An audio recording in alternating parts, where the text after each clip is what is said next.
So let's go ahead and set up 2 waypoints this time, and we're going to do one waypoint in a particular pattern and then actually attach it to another waypoint. That way you can see more of an animation actually occurring along the pathway.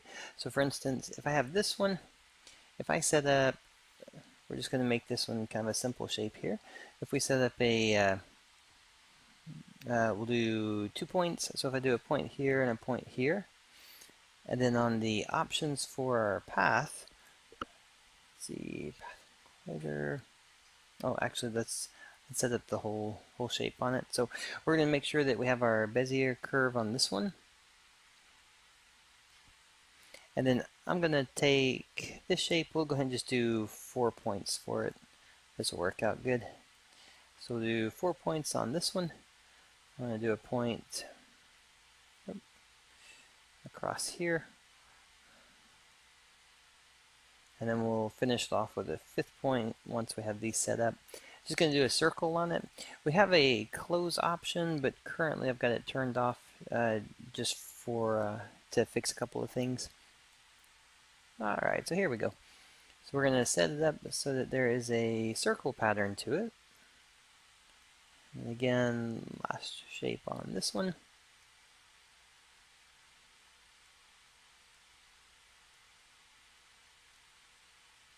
So we have a circle on this one. We're going to use the follower to follow this shape. Okay, so if we have the shape, and it's going to follow this one. And then we have our second. I'm going to turn off the visible side for the game so that we don't see it in game. On the block, I'm going to take our option for the settings. We'll say that it's going to take about 4 seconds to go all the way around the circle. On the looping mode, or for the path mode, we'll actually do loop. That way it gets to the end and it just continues from where it was. We're going to use this object's angle and this object's scale. And we'll also use the time on the path for it. And actually, let's go ahead and we'll turn both of these on as well. That way we just have the block controlling it. Alright, so now with this waypoint, this time, we're going to do something a little different on this one. We're going to say that it's going to go back and forth right here. So the back and forth motion for this object, we're going to go ahead and say the follower is going to be this one. Now, with it set up, we'll go ahead and turn off the show in game mode. And then for the, let's double check that we have all these working. Okay. And then for each of these, what we could do is actually say when it gets to a certain point, it'll stop for a little bit. So let's actually say it stops for about 1 second here on each node. There we go. So it's just going to go back and forth, pause for a second, go back, pause. And it's just going to be moving this one back and forth while this one goes around here.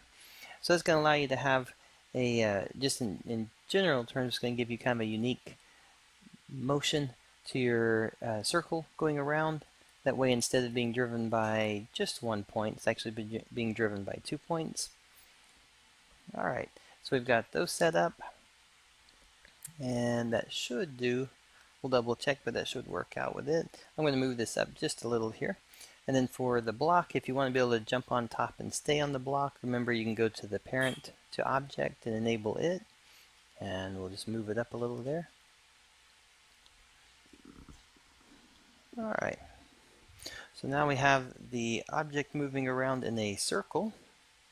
So this moves in a circle going this way, and then this one moves back and forth this way. Alright, so now if we take it one more step further, let's turn off the visibility for the images right here. So I'm going to turn this one off, and then turn this one off. There we go.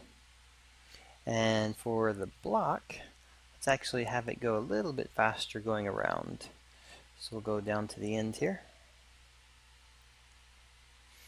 And the time to take it around, instead of 4 seconds, Let's say it takes about half that time. Alright. Now all we're going to see is just the block moving by itself. So not seeing the other two, it's more of a challenge to know what's going on. So if in terms of the player is going to be trying to figure it out a little bit more.